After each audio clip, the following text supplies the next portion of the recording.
رحلة هادينا حمل الإسلام لنا دينا وسلام الله على الهادي والكون يردد آمينا وسلام الله على الهادي والكون يردد آمينا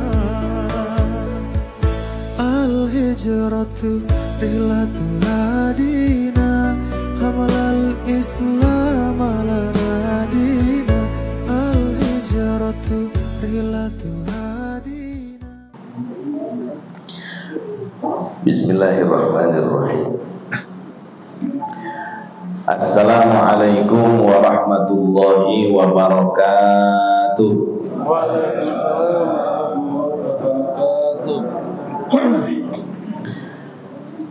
Alhamdulillahi rabbil alamin alladhi hadana bi'abdihi al-mukhtali man da'ana ilayhi bil idni wa qad nadana labbaika ya man dallana wa hadana.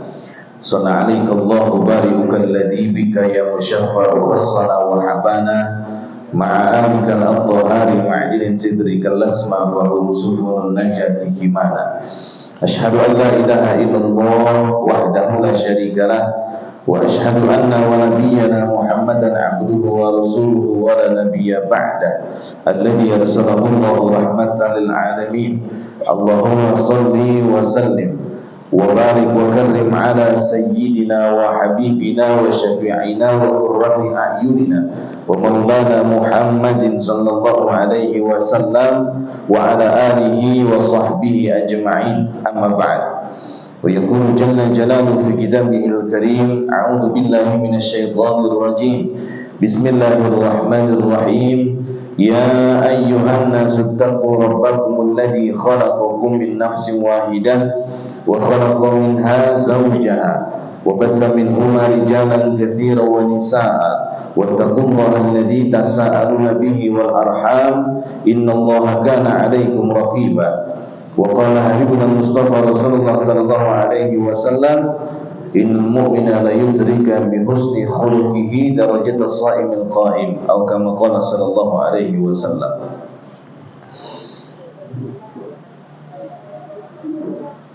Jamaah fillah sahabat surga yang mudah-mudahan dirahmati, disayang oleh Allah Subhanahu wa taala. Alhamdulillah, kita kembali bersyukur kepada Allah Tabaraka wa Ta'ala pada kesempatan hari ini. Tentunya kita hadir bukan karena iman yang sedang kuat, bukan juga karena takwa yang lagi semangat, tapi betul-betul kita hadir semata-mata karena hidayah daripada Allah Subhanahu wa Ta'ala. Kalau Allah tidak memberikan motivasi kepada hati, tidak menguatkan kepada hati, tidak mencenderungkan hati kita untuk pergi ke sini, insya Allah masih sama pulau kapuk di rumah. Dan Allah pun juga memberikan penguatan, pertolongan. Disehatkan jasad kita, disempurnakan panca indera kita sampai kepada tempat ini. Maka mari kita banyak-banyak bersyukur kepada Allah Subhanahu wa Ta'ala. Mudah-mudahan kita istiqomah, dijadikan bagian daripada orang-orang baik, tidak berhenti menjadi orang baik, tidak berhenti menjadi orang soleh, tidak berhenti membanggakan Nabi kita Muhammad sallallahu alaihi wasallam sampai kita menutup mata. Amin ya rabbal alamin. Jamaah sekalian yang dimuliakan oleh Allah Subhanahu wa Ta'ala, hari ini mohon izin kita sedikit membedah mengenai menghilangkan pesimisme terhadap zaman.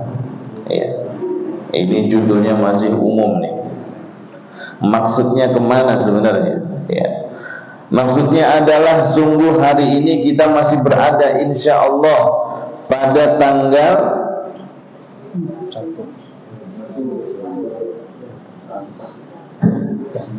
27 Safar atau 1 September.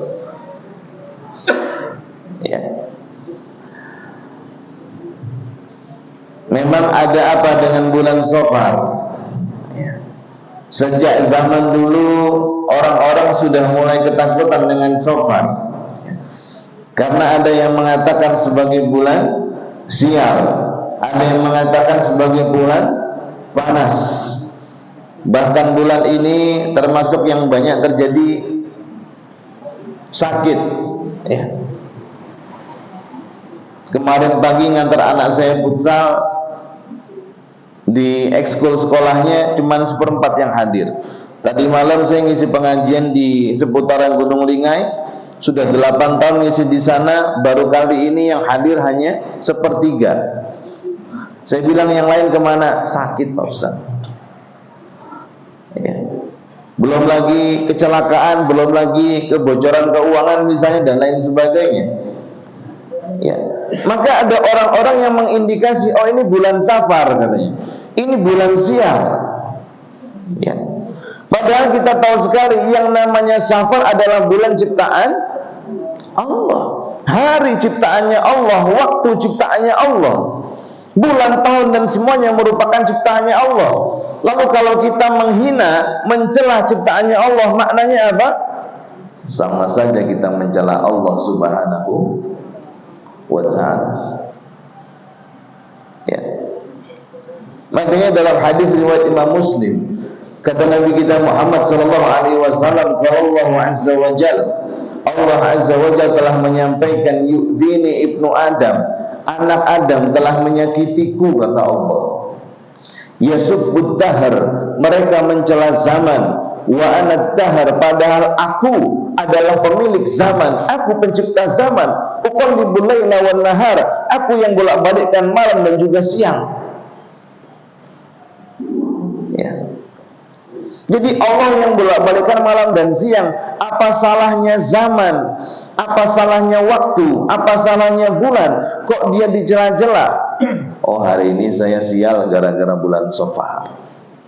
Oh, hari ini kemudian keluarga ada yang sakit gara-gara bulan Safar, ya. Jadi jelas nggak ada salahnya dengan waktu, dia hanya berputar-putar saja, ya.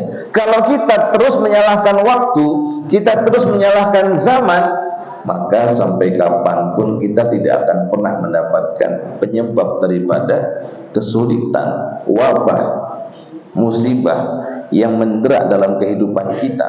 Dan kalau kita nggak pernah menemukan penyebabnya, sampai kapanpun kita tidak akan mendapatkan solusinya, ya. Makanya ayah bunda yang dirahmati oleh Allah Subhanahu wa ta'ala, dan juga anak-anakku sekalian, ya, Imam Syafi'i rahimahullahu ta'ala mengatakan dalam syairnya, na'ibu zamanana wal aibu fina, kita selalu mencela zaman padahal aibnya ada dalam diri kita. Wa ma li zamanina aibun siwana, kita selalu mencela zaman, ya. Dan tidaklah zaman punya aib kecuali ada dalam diri kita. Wa qad nahju zamanu bi ghairi jurmin, kita selalu mencela zaman tanpa kejahatan yang dia lakukan. Walau nataqa zamanu bina hajana, seandainya zaman itu bisa ngomong, bisa bicara, pasti zaman akan berbalik mencela kita, ya. Makanya pada hari ini kita kemudian mulai berhenti bicara soal enakan 10 tahun yang lalu, ya. Kan ada yang bicara begitu, kayaknya 20 tahun lalu nggak kayak begini, apa-apa pada susah, peraturan nggak begini, pemerintah nggak begitu, macam-macam kita bahas, ya. Maka kita nggak boleh nyalakan waktunya, ya. Karena dia hanya bergulir saja malam siang, ya. Lalu yang menjadi masalah ini apa?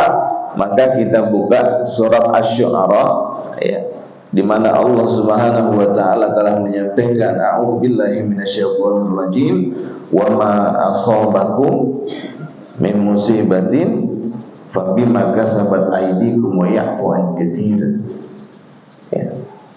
Dan apa saja musibah yang menimpa dirimu, fabima kasabat aydikum, disebabkan karena ulah tangan kita sendiri masing-masing. Wa ya'fu an katsir, dan Allah sudah memaafkan sebagian daripada kesalahan-kesalahan kita. Ya. Oh, berarti yang terjadi dalam kehidupan kita, yang sekarang kita rasakan nggak enak itu, yang kesulit-sulit itu, yang tidak mudah itu semuanya berasal daripada ulah tangan kita sendiri. Ya. Coba kita evaluasi masing-masing dalam hati kita, apa yang nggak enak dalam kehidupan ini.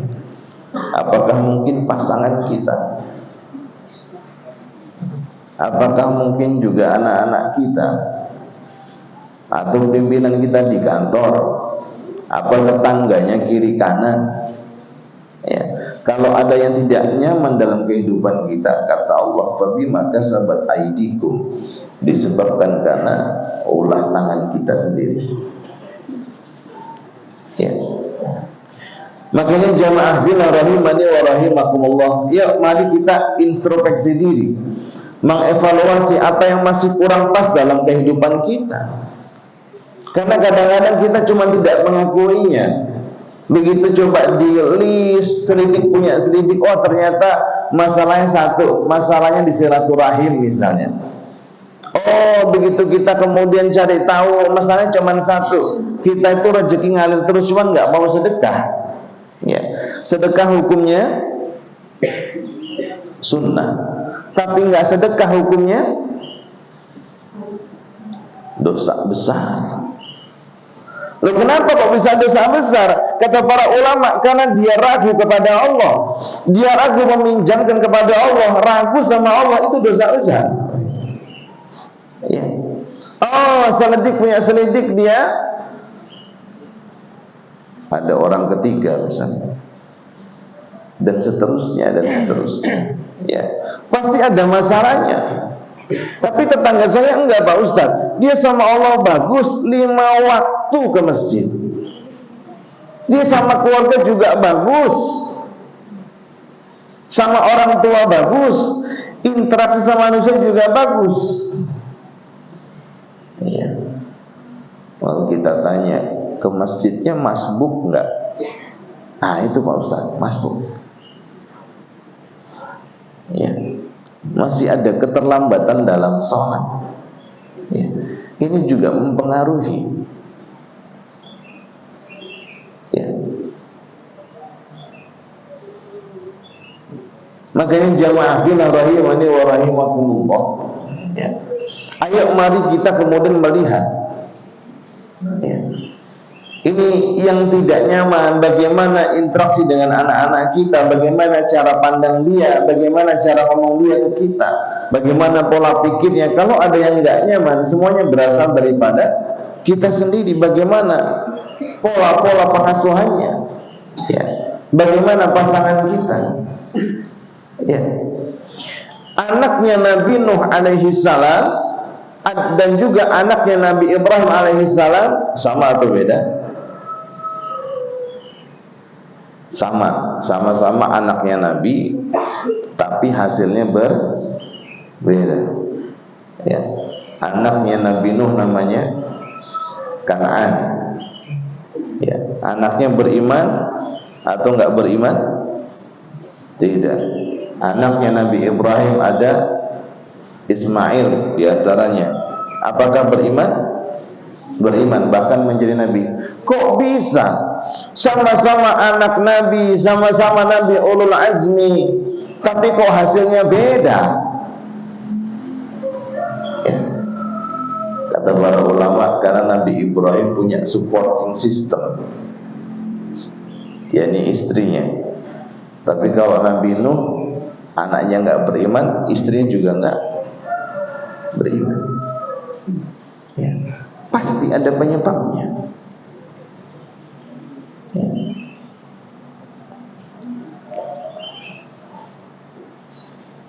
Makanya jamaah fillah rahimani wa rahimakumullah. Ya. Ayo kita kemudian introspeksi diri. Ya.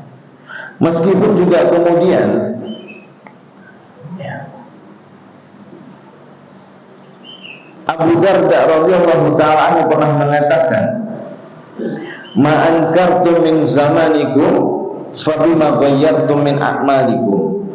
Apa yang kalian tidak suka, apa yang kalian nggak cocok dengan zaman ini sekarang, itu disebabkan oleh apa yang kalian rubah di dalam amal-amal kalian, betul ya. Jadi kalau ada yang nggak cocok hari ini, kok hari ini begini ya, nggak kayak zaman dulu ya. Hari ini kok hujan terus ya, Samarinda kayak kota Bogor misalnya ya. Kata beliau, apa yang kita rubah dalam amal-amal kita, fa in yaku khairan fawaha, kalau yang terjadi yang baik-baik maka betapa bahagianya. Wa in yaku syarran fa tapi kalau yang jadi adalah yang enggak baik-baik maka betapa sedihnya. Hakadha sami'tu min nabiyikum sallallahu alaihi wasallam, inilah yang aku dengar dari nabi kalian Muhammad sallallahu alaihi wasallam ya. Berarti banyak penegasannya. Jadi kalau ada yang nggak cocok, nggak pas, berarti ada yang kita rubah gitu. Daripada amal-amal kalian, ya kalau kita bicara adab, bicara akhlak, kayaknya bagusan dulu ya, kan begitu ya. Hari ini mungkin banyak yang mengucapkan kalimat tauhid la ilaha illallah dengan fasih. Zaman dulu kayaknya baru belajar tuh. Tatkala Wali Songo mengajarkan, ngucapin zikir pun kesusahan lidahnya ya.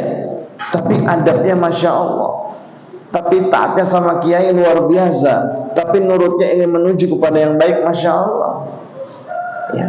Hari ini kan kemudian kita banyak digoda ya. Kita ini pengen baik tapi di zaman fitnah ya. Di mana-mana yang tampak di mana kita adalah gemerlapan indahnya dunia, umpan-umpan untuk menarik kita kepada dunia ya. Coba bangun tidur yang dipegang pertama apa? Saya kira istri tadi Pak. HP ya. Bangun tidur yang dipegang pertama HP. Mau tidur yang dipegang apa? HP ya. Ya karena memang dalam HP semuanya ada. Apa yang nggak ada di HP? Pengen buka menara Eiffel di HP ada, pengen buka balon terbang di Cappadocia di HP ada, mau buka apa ya ada, mau buka barang elektronik. Jadi betul-betul kepala kita, bahkan juga hati kita terutama diisi dengan umpan-umpan dunia. Jadi sudah jelas beda dengan zaman dahulu. Pasti ada yang berubah. Sunnahnya Nabi kan kalau sebelum tidur ngobrol sama istri, dengarkan istri, siapkan tangki pendengaran yang banyak. Pulang ba'da isya, Nabi kalau nggak ada agenda yang penting, Nabi pulang, datangin istri-istrinya, dengarkan, sediakan tangki yang banyak. Ibunya ngomong bla bla bla bla, anu Pak Lombok, saya nggak tahu malah banget. Ini cuma sama. Saya itu Pak Lombok begini begitu. Aku capek Pak, cucian antara anak sekolah bikin genteng misalnya. Ya. Itu disuruh dengerin kita.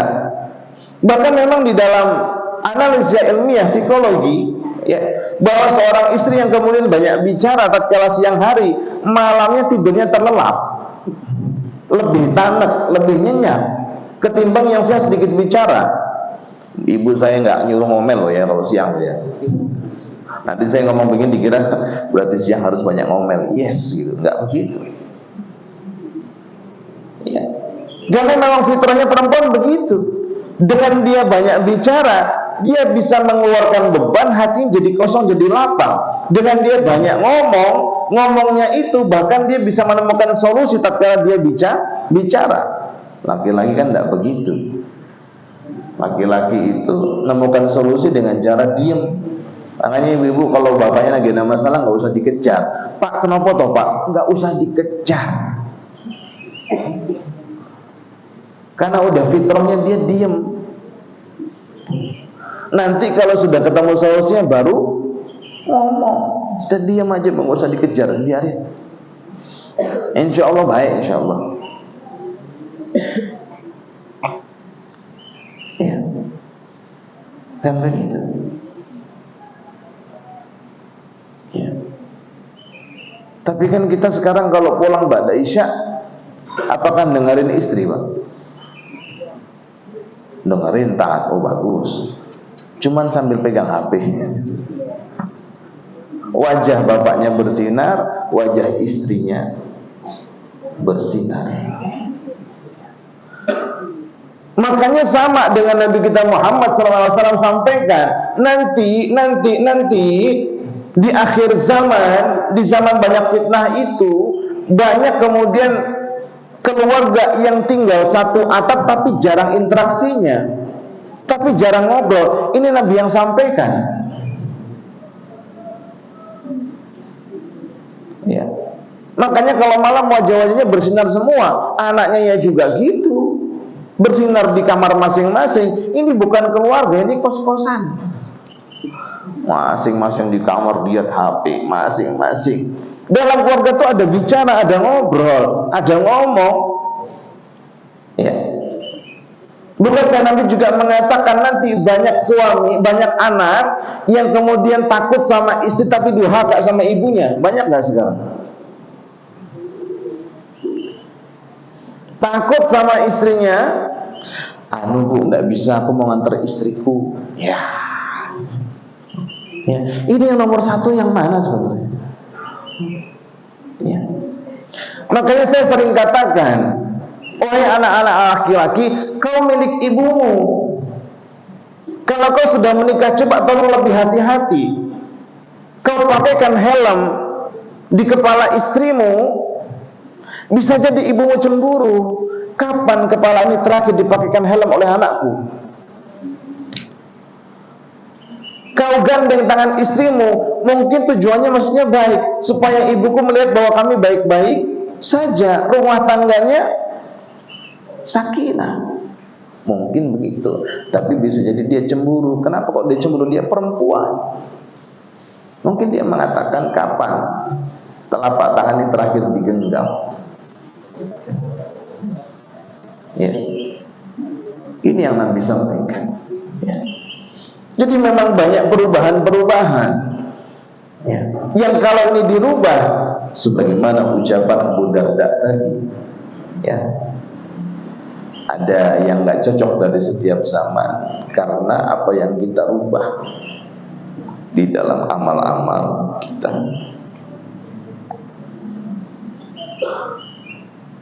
Ya.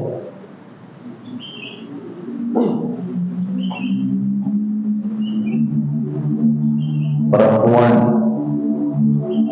ibu-ibu suka nggak sama duit? Suka, masya Allah. Ibu-ibu di sini jujur. Orang jujur masuk surga, masya Allah. Berarti kalau ibu-ibu disebut matre, boleh nggak? Oh nggak boleh. Kan suka duit. Ya.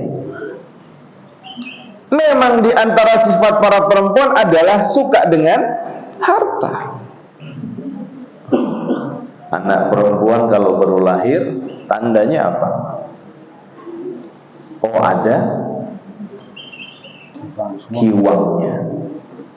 Perempuan ya ada anting-antingnya, gitu. Memang dia jadi semakin sempurna dengan adanya harta. Laki-laki nggak usah. Ya. Memang itulah fitrahnya dia, suka gitu dengan harta. Laki-laki sukanya dengan, bapak-bapak pada terdiam.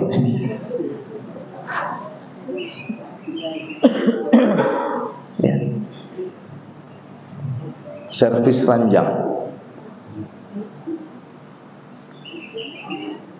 kan begitu. Ya. Jadi sudah jelas beda alur gitu loh. Ya. Nah, cuman zaman sekarang kalau saya dengar curhatan, ada sahabat saya, ada jamaah saya, curhatannya begitu. Kata istrinya, itu aja. Yang maksud itu tuh servis ranjang terus gitu. Ya, mungkin istri teman saya ini apa keceletuk gitu ya. Ngomong. Ya itu aja yang dicari gitu. Itu aja. Jamaah yang lain juga sama curhatnya. Itu aja gitu ya. Karena memang itulah fitrah yang Allah berikan. Memang itulah laki-laki. Perempuan apakah itu? Enggak. Makanya kalau curhatan suami jamaah saya, ikut sholat ibu belonjo gitu. Belonjo gitu. Itu curhatannya begitu. Ya memang begitu perempuan. Ya. Jadi kemudian jangan kita salah paham gitu. Ya. Maka penuhin apa kebutuhan dia, kepenuhin juga apa kebutuhan pasangan yang lainnya. Itu. Nah, kita kembali jamaah fil rahimani wa rahimakumullah. Ya. Meskipun Anas bin Malik radhiyallahu taala anhu pernah mengatakan innahu la ya'ti 'alaikum zamanun, sungguh tidak datang zaman kepada kalian illalladzi ba'dahu syarrun minhu, kecuali zaman-zaman berikutnya pasti lebih buruk daripada zaman-zaman sebelumnya, hatta talqawakum, sampai kita berjumpa dengan Allah Subhanahu wa taala. Sami'tuhu min nabiyyikum sallallahu alaihi wasallam, inilah yang aku dengar dari nabi kalian sallallahu alaihi wasallam.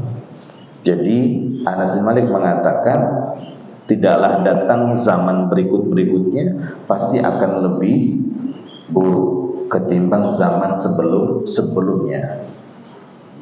Kerasa beda enggak Pak? 20 tahun yang lalu, 30 tahun yang lalu. Ya. Udara terasa berbeda nggak? Bicara soal adab, akhlak, ada berbeda nggak? Terasa berbeda. Maka lagi-lagi tetap bukan zamannya yang salah.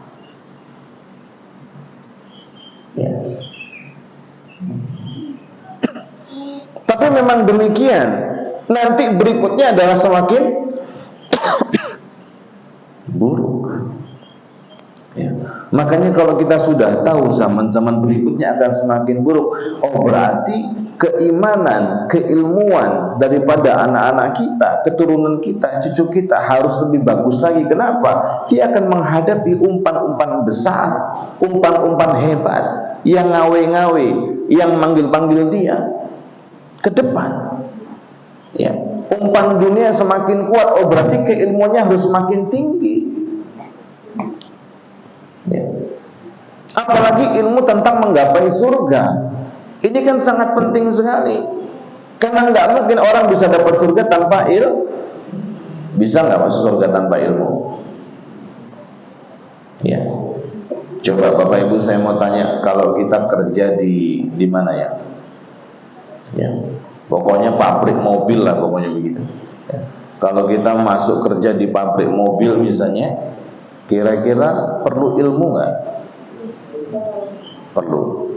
Kalau dia belum kuliah, misal S1 mesin, bisa masuk nggak? Ya, masuk ke provider perusahaan-perusahaan besar misalnya. Kira-kira kalau dia nggak kuliah sesuai dengan kebutuhan daripada yang di hire, bisa masuk nggak? Nggak bisa.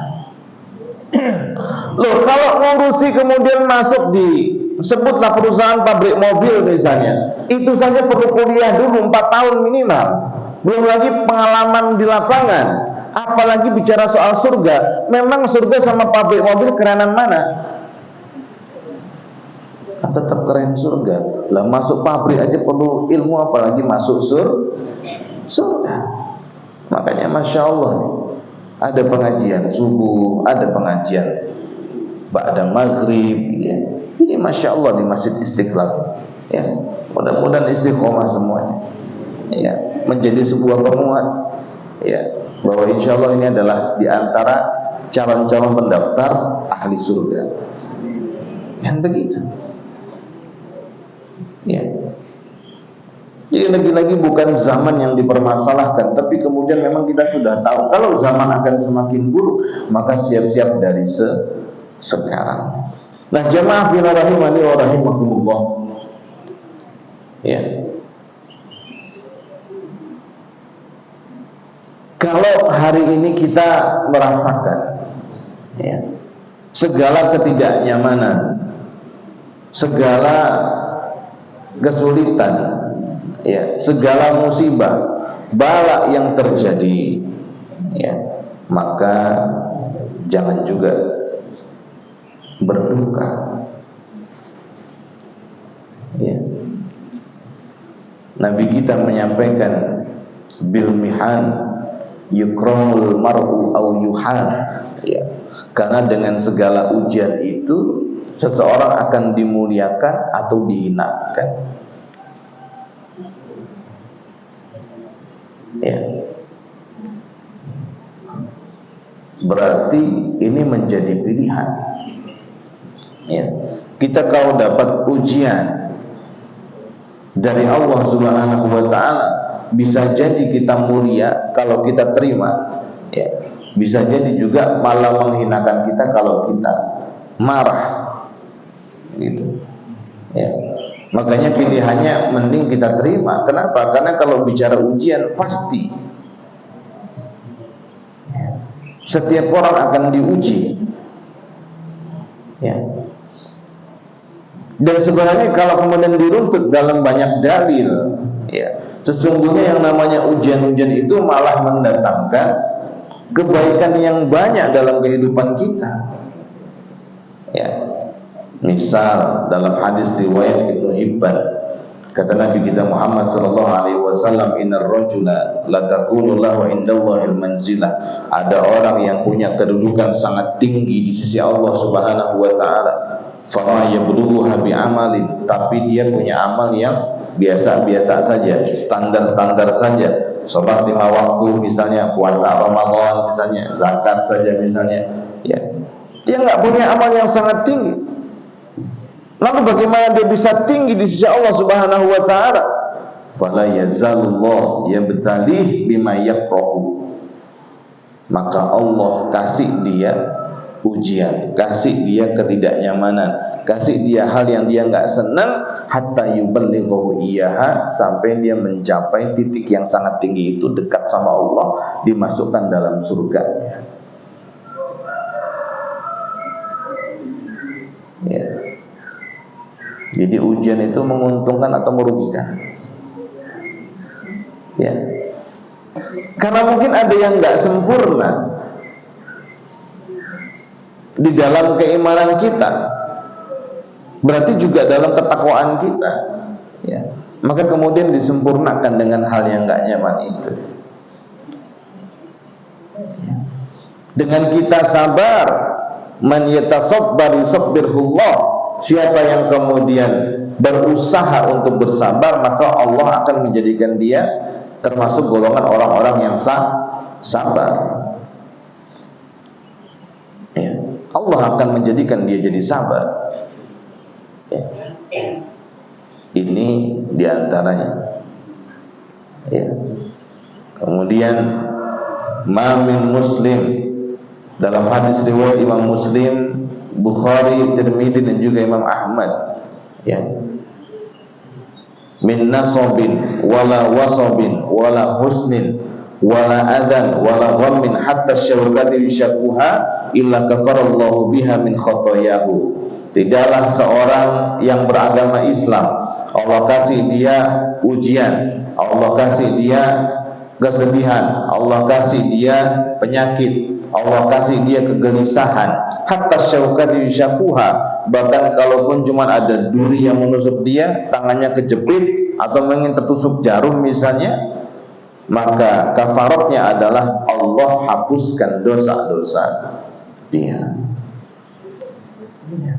Oh, berarti kemudian itu fungsinya. Dikasih kita kalau ada yang nggak pas, Pak, ada yang nggak senang, harus berlelah-lelah dalam kehidupan ini, itu fungsinya supaya Allah menghapuskan dosa-dosa kita. Rasanya ini pernah saya sampaikan di sini. Ya, Bapak Ibu saya tanya ulang, ini sambil kita ujian. Ya, Bapak Ibu mau dosanya dihapuskan di mana? Dunia apa akhirat?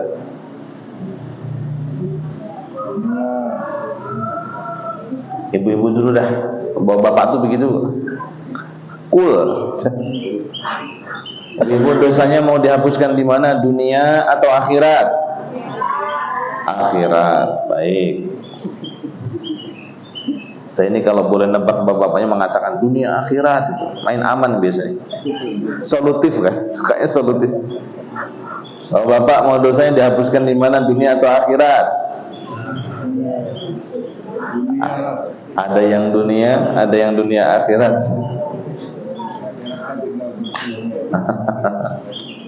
Kata beliau di akhirat tinggal bersihnya saja. Ya. Dunia apa akhirat ini? Ya.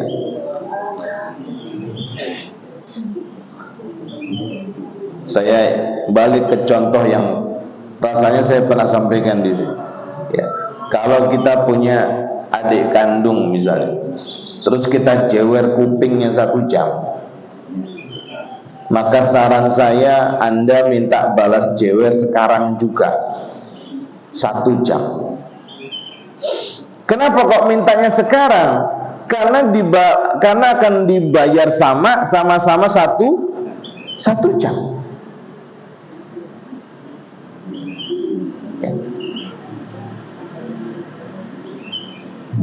Dan kalaupun kita dijewer 1 jam di dunia, enak nggak kira-kira? Enak. Kenapa enaknya? Dijewernya di tempat yang ada atapnya, kita nggak kepanasan, nggak kedinginan. Ketika kita dijewer boleh pakai AC nggak? Boleh. Dijewer sini, adek balas jewer 1 jam. Boleh nggak pakai kipas angin? Boleh. Boleh nggak sambil makan es cendol, nyeruput? Boleh. Boleh. Boleh nggak sambil nonton drama Korea 1 jam? Boleh. Tukang pentol lewat boleh dipanggil nggak? Boleh. Enak apa enak? Kalau ibu-ibu dijewer di akhirat, berarti tempat jewernya di mana? Neraka katanya. Tempatnya di neraka. Di neraka ada apotek apa enggak? Kalau sampai sobek di jewernya, ya. Belum lagi bicara soal waktu.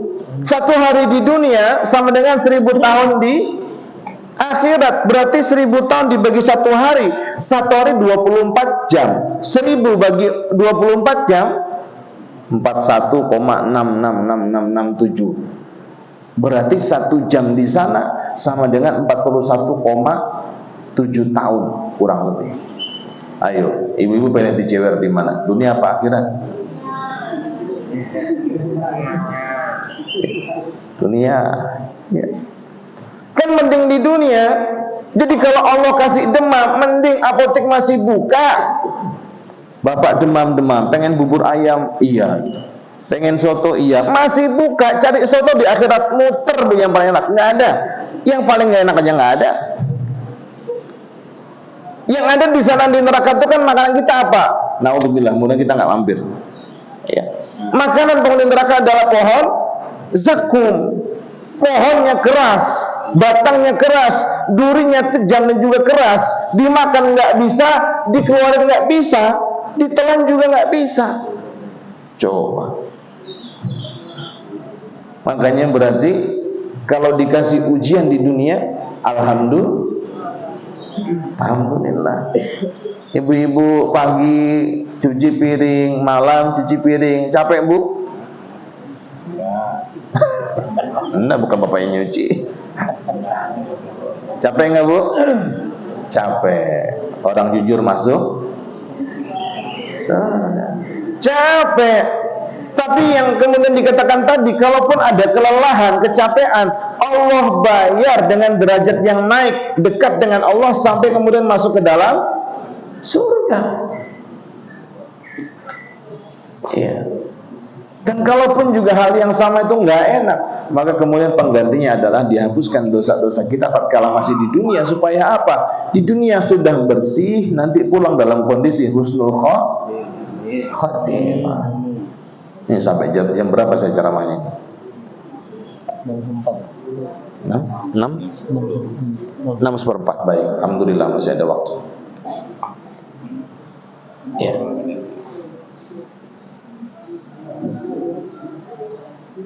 Jadi saya ulang lagi nih, biar ingat. Pengen dosanya dihapuskan di mana? Dunia apa akhirat? Dunia. Jadi pulang udah tinggal senyum-senyum.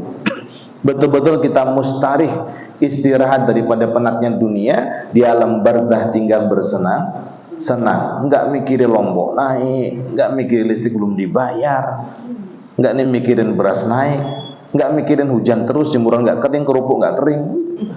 Kan begitu keluhannya. Ya, gitu. Ya.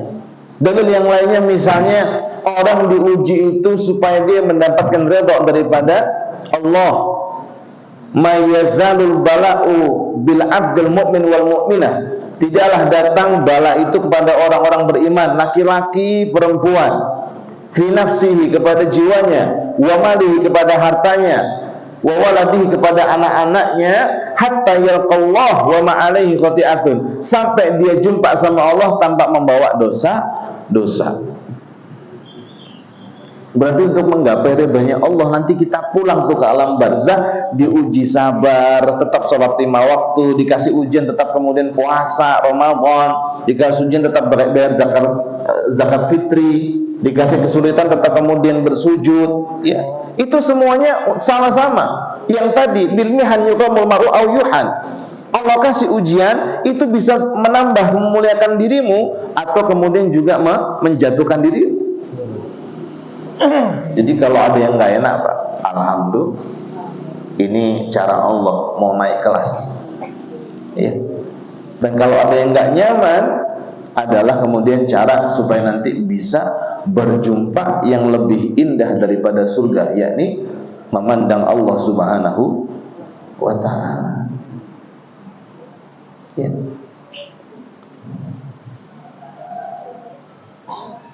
Jadi kalau ada yang nggak enak kalau dalam harta kita, kebocoran keuangan, tiba-tiba harus bayar lagi.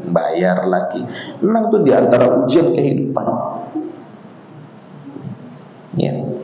Ada ujian kepada anak-anaknya, entah dia sakit atau mungkin sikap yang kurang kemudian nyaman. Ya karena dia diwarnai sama lingkungannya. Anak udah 11 tahun, 13 tahun, sudah pengen kemudian tampak eksistensinya di luar sana. Dia bergaul, dia pulang, apa yang dia bawa dengan pergaulannya. Kalaupun nggak nyaman, bantu dia filter. Nah, kakak ngomong gitu kurang pas deh. Kalau sama teman-teman kakak sih boleh, tapi sama abi, sama ayah nggak pas. Alhamdulillah, Allahumma sholli ala ya. Iya kan? Nggak pas. Ya. Begitu juga kepada jiwa kita. Ya. Berikutnya dalam dalil yang lainnya misalnya, ya. Ini lagi musim sakit tadi saya sampaikan, ya.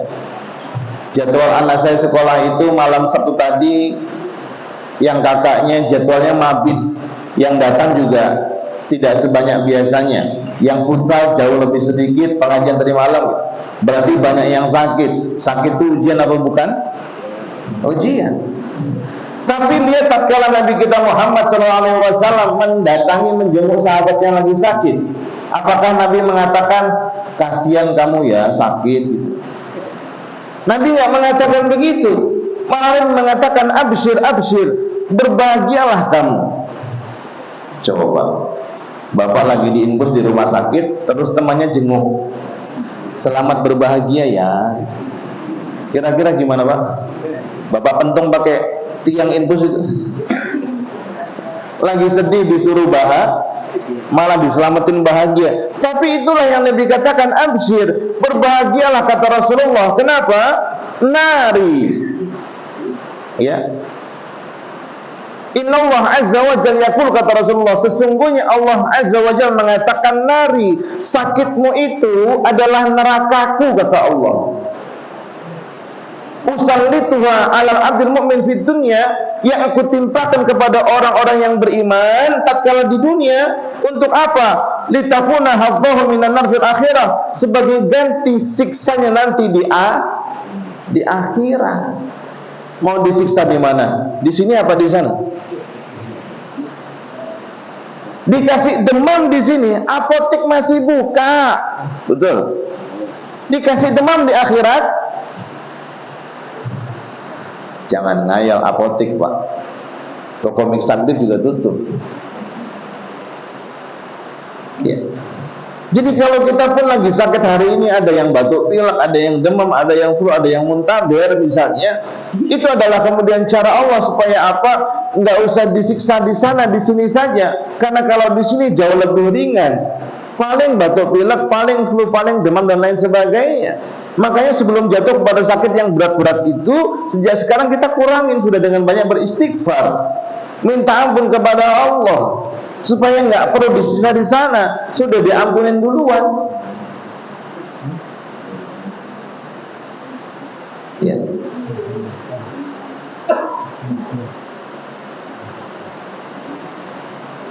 Jadi Bapak Ibu siap sakit? Enggak, betul. Enggak usah juga siap sakit. Tapi juga jangan kaget kalau sakitnya datang. Aduh, kok meriang kok Bu?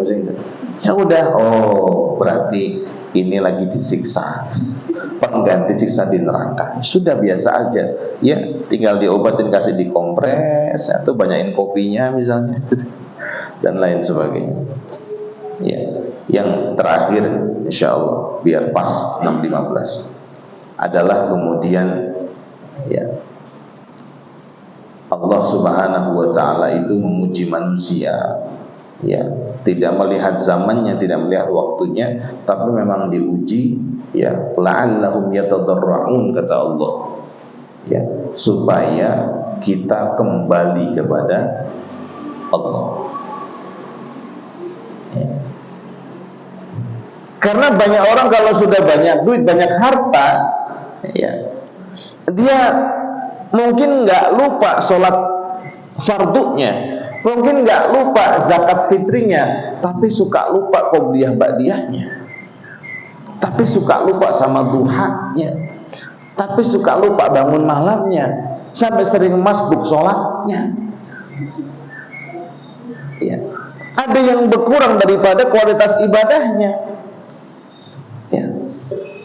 Makanya kalau pengen tahu kapan Allah mau berjumpa dengan kita, kapan? Ya, pengen tahunya kan gampang. Kapan? Ya, kalau Allah pengen jumpa sama hambanya, cukup Allah berikan musibah, Allah kasih ujian. Berarti itu adalah saat dimana Allah Subhanahu Wa Taala pengen berjumpa dengan kita. Karena kalau sudah diuji, balik.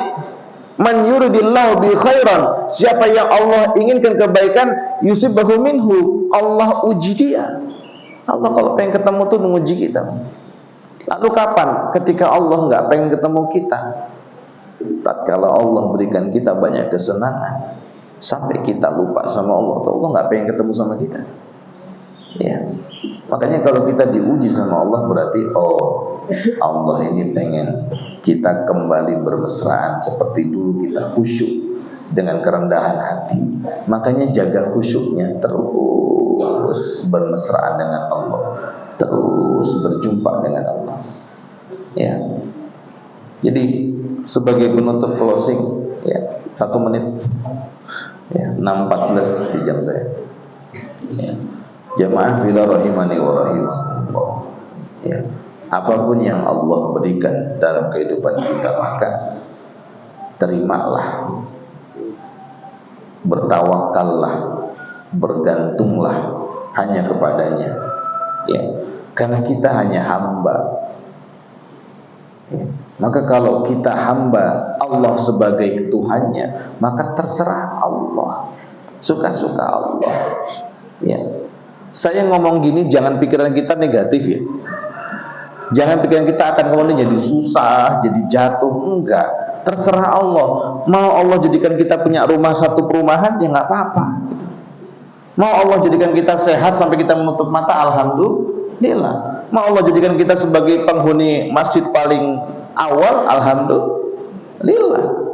Mau Allah jadikan kita umroh tiap tahun minimal 3 kali pulang pergi, alhamdulillah. Jadi tetap kita pasang pikiran yang positif, karena ujian sudah pasti. Yang nggak pasti itu pikiran manusia. Coba Bapak Ibu, saya ajak pagi ini daftar umroh. Siapa yang mau ikut berangkat? Nggak ada yang angkat tangan. Kenapa coba? Nggak ada duit, coba. Pikirannya rata-rata nggak ada duit. Saya kan cuma daftar pakai duit apa enggak? Enggak. Kan cuma ngajak daftar. Ya. Kita tuh kemudian suka terhambat pikiran kita dengan apa? Nilai-nilai yang positif. Ya. Ujian itu sudah pasti dia akan datang. Kaya nggak kaya, beriman nggak beriman, ujian pasti datang. Yang perlu kita kontrol adalah bagaimana pikiran positif kita. Ya sudah, kalau ujian pasti datang dan Allah kemudian juga pasti menguji kita, ya udah. Ya. Kalau Allah kemudian selalu mendatangkan kita termasuk orang-orang yang kaya, alhamdulillah gitu. Jadi kemudian jaga gitu. Kita bicara tawakal kepada Allah, jangan pikiran kita kemudian kepada hal-hal yang kemudian negatif. Merasa diri kita kurang, nanti bakal disiksa, nanti bakal diuji sama yang berat-berat. Enggak. Ya. Karena memang Allah mengikuti prasangka manusia. Saya para ulama mengatakan pikiranmu adalah takdirmu. Makanya ayo mikir yang baik, selalu mikir yang indah. Nah, siapa mau berangkat umroh? Tetap mengangkat tangan. Ayo, lawan tuh pikiran-pikiran negatifnya. Jangan kemudian duit dari mana? Kan yang berangkatin Allah. Ya, daftar dulu. Insya Allah berangkat. Ya, ini ngajak umroh saya bukan promosi loh ya. Ini contoh. Ya, ayo jaga pikiran kita supaya positif, yang baik-baik, mikir yang baik-baik. Oh, masjidnya sebentar lagi selesai, terus gitu. Jangan lihat kendalanya terus. Kendalanya. Ya, ujian tuh pasti. Ya, cuman tetap bantu kita kontrol dengan pikiran kita. Pasti selesai. Sebentar lagi, sesaat lagi, hidup lagi. Ya, ini mau ada donatur nih, mau ngasih 1 miliar misalnya begitu. Pikiran kita yang positif ya. Itu ya. Jadi jangan kita pesimisme, hilangkan pesimisme terhadap zaman. Saya ajak kita tadi memahami dulu kenapa kita nggak boleh. Ada apa dengan zaman? Zamannya baik-baik saja. Ya, ujian sudah pasti, yang bermasalah hanya adalah pikiran kita. Jangan pesimis tapi optimis, yakinlah. Ya, Allah pasti menolong. Ya, perang Badar aja 300 lawan 1000, siapa yang menang? 300. Perang Khandaq 3000 melawan 10.000, siapa yang menang? 3000. Ayo jaga tetap positif. Ya, yang sakit ya mikir sehat, yang sehat jangan mikir sakit. Dah, demikian yang saya sampaikan. Mudah-mudahan ada manfaatnya. Kita berdoa kepada Allah Subhanahu wa taala sesuai dengan hajat beliau. Semoga Allah kabulkan semua hajat. Semoga Allah bukakan segala pintu kebaikan yang masih terkunci dari semua penjuru. Begitu juga diri kita, mudah-mudahan Allah ridha, memberikan hidayah dan juga mengembalikan kita berkumpul bersama keluarga di jannahnya bersama Nabi kita Muhammad sallallahu alaihi wasallam. Alhamdulillah minasyaitonir rajim. Bismillahirrahmanirrahim. Alhamdulillahirabbil alamin. Allahumma shalli ala sayyidina Muhammadin wa ala alihi wa sahbihi ajmain. Allahumma inna nas'aluka ridhaka wal jannah wa na'udzubika min sakhatika wan nar.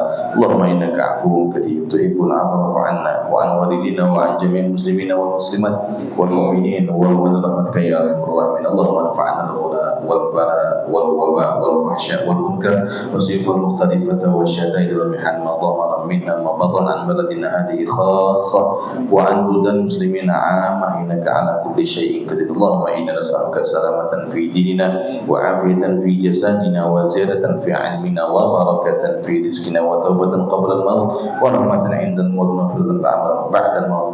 اللهم هون علينا في سكرات الموت. اللهم هون علينا في سكرات الموت. اللهم هون علينا في سكرات الموت والنجاة من النار والعفو عند الحساب. ربنا لا تزغ قلوبنا بعد إذ هديتنا وهب لنا من لدنك رحمة إنك أنت الوهاب. ربنا آتنا في الدنيا حسنة وفي الآخرة حسنة وقنا عذاب النار. وصلى الله على سيدنا محمد وعلى آله وصحبه وبارك وسلم وآخر دعوانا الحمد لله رب العالمين. الحمد لله. تقبل الله منكم.